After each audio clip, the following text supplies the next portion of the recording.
Hey everybody, Michelle here from michellesmidheaven.com. I hope you're all doing well out there. Thank you for being here with me, and I wish you all the best for 2026. I'll start with sharing something that will take us to the heart of what I wanted to talk about today, which is the current astrological season. In the past months, I've finally come to accept something about myself that I spent many, many years trying to fix. I've never been a fan of routine. I need movement. I need a burning inner movement. I cannot do productivity theater or anything like that. I can't. And for the longest time, I treated that as one of my biggest flaws. And I thought I needed to correct that and that it was simply a question of disciplining myself into shape somehow. But the truth is that there's no routine that really works for me. And the harsh reality is that routine or the pressure to come up with a routine kills my creativity. And maybe some of you will resonate with that. Maybe you have trouble sticking to a routine that actually should help you make time for what you enjoy doing, but then ends up being more of an obstacle than a support. I really enjoy making a video now and then when I want to say something, and I enjoy writing. And I do it in the hopes that it'll make people curious about what I see in their birth chart because that's what I love doing most. I want to give readings. I want to teach astrology classes, as I have been doing. But I also don't want to conform to the expected rhythm of content creation on social media. I don't want to feed the algorithms. I don't want to measure my worth by visibility. I don't want to feel guilty for not producing at the pace of people who are wired very differently from me. I don't want to compare my work to other astrologers' output, their styles, or business models. I want to do my thing, whatever that turns out to be, and let it unfold in its own time. So, yep, that means that I'm not making much money from it. I'm not successful on YouTube. But you know what? It no longer feels like a problem that needs solving. That whole concern has been quietly dissolving, actually. And while I was pondering this, I realized it feels exactly right for this time of year because this season belongs to Saturn. Now, I'm talking about Saturn in the old sense, not the modern Saturn who is not allowed to be more than restrictions and limitations and structure. That's not the Saturn I know. I'm talking about Saturn as the god who shows you what is not right, the one who resists and rejects. It's about who you do not want to be. So, what I'm saying is that instead of setting intentions or defining goals right now, let Saturn ask you a more uncomfortable question. Or ask yourself, who am I no longer willing to be? This requires some Saturnian quietness and solitude. Saturn is a god of rejection, making you wait because your next yes cannot be authentic when you don't know how to say no.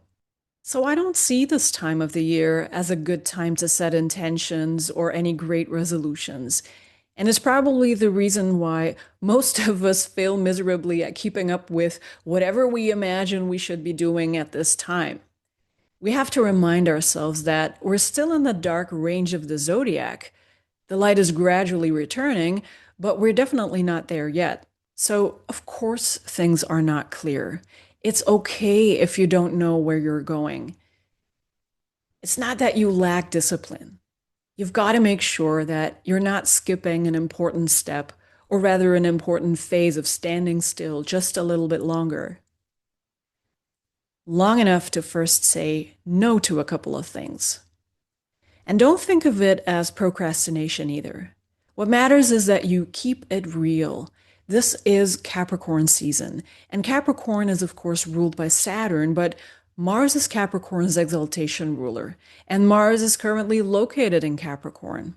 Mars enjoys an elevated, honorable position there because what does Mars like? Brutal honesty. No posturing, no empty performances, nothing like that. Mars cuts away and gets rid of anything that is superfluous, anything that is inefficient, too complex, or convoluted, until only what matters remains.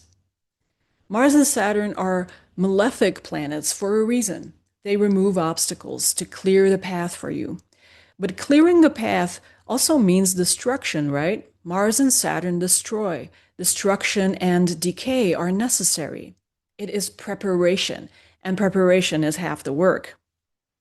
During Capricorn season, there's a lot of energy available.